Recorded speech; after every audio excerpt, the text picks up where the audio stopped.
मला काय आरोप करायचे नाही, परंतु हे एका विशिष्ट पद्धतीने गृह मंत्रालयावर किंवा पोलीस यंत्रणेवर दबाव टाकण्याचा प्रयत्न सर्वंकष मराठा आमदार मिळून जर करत असतील, आता नुसते त्याच जिल्ह्यातले मराठा आमदार नाहीत, तुम्ही इतरही जिल्ह्यातले मराठा आमदार बघून घ्या, माजी आमदार बघून घ्या, कशा प्रकारचं व्हॉइसिंग आहे. त्याच्यामुळं व्हॉइसिंग हे या गुन्ह्याच्या तपासावर लागले, व्हॉइसिंग लागले आणि त्याच्यामुळं अशा प्रकारचे शिंग तपासावर न्यायदानाच्या यंत्रणेवर लावू नका.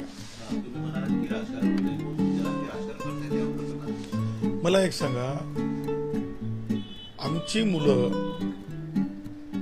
म्हणजे धनगर समाजातली असोत, वडर समाजातली असोत, वंजारी समाजातली असोत, त्यांनी व्यवसाय केला तर त्या व्यवसायाचा तपास तुम्ही करा.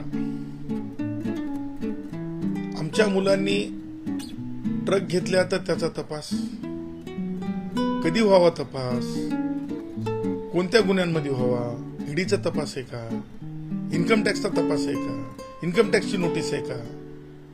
मग वर्तमानपत्र सांगतात, माध्यमं सांगतात, मराठा पत्रकार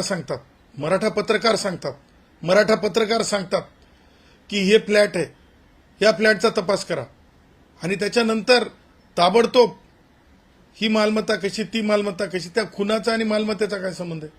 तपास खुनाचा आहे की तपास याचा आहे, इन्कम टॅक्सचा आहे.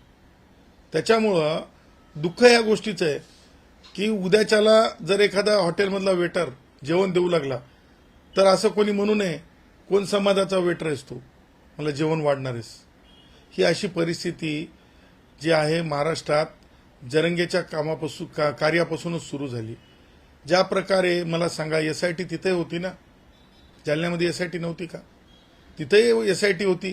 त्या एसआयटीमध्ये किती पोलीसवाले, किती 2 पोलीस भगिनी तर कोमात गेल्या. आतापर्यंत जरंगेला अटक झाली काय? मला सांगा. तिथे गंभीर अपराध आहे 307चा. कुठे आहे जरंगे? काय करते जरंगे? जरंगे खुशाल दुसऱ्याला पाण्याच्या टाकीवर चढवतंय. माझा एसटीतला एक कष्टकरी बांधव, कष्टकऱ्यांच्या आंदोलनासाठी तो जरी आमच्या संघटनेतला नसला तरी तो टाकीवर जाऊन त्याने आंदोलन केलं. तो सुद्धा भटक्या समाजातलाच. काय नाव त्यांचं? पुरी नावाचे सद्ग्रस्त आहेत, सच्चिदानंद पुरी.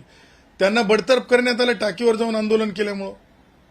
माझं सांगायचं तात्पर्य हे की म्हणजे जरंगे जे करल मराठ्यांनी केला तर त्याच्यामध्ये अपराध नाही आहे.